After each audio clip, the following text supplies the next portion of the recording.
There's a lot of cool tricks you can use with these twisty style Rubik's Cube puzzles.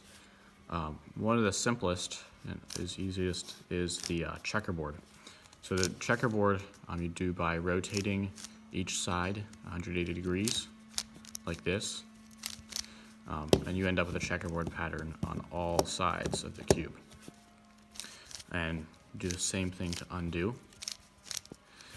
You can actually also do the checkerboard pattern on just two sides if you rotate around like this, each move being 180 degrees. Do that a couple times, and you'll get the checkerboard on just two sides, and the others are left alone. And you can undo the same way.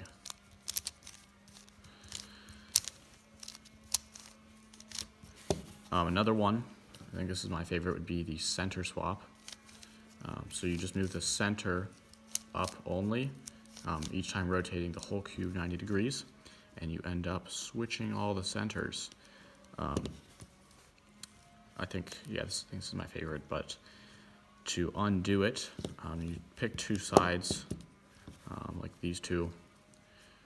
You have to, I always go with the two sides that have white, and I would move the center between these two white edges, and then the next color that is there is blue, so I find the blue center and move the blue center in between the two blue edges.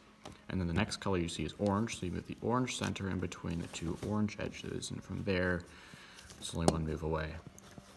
So that's the center swap. Another one is I think they call it the super flip. For this, you'd move the top over one and move the center up one, top over one, center up one, and do that a couple times. And flip some edges here, and if we rotate the cube 180 degrees and do the same thing, then all of the edges here on the top are rotated 180 degrees. And you could go and do this on this side and flip all these edges, and the whole cube, all of the centers and corners would be in place, but every single edge would be flipped 180 degrees. And of course, you do the same thing to undo, to get back to normal. And if you're going to be doing these, you should probably learn how to solve the cube, because chances are you'll probably mess up sometime and you'll end up with a scrambled cube and you'll have to solve it before you can do more tricks with it. But those are some of my favorites.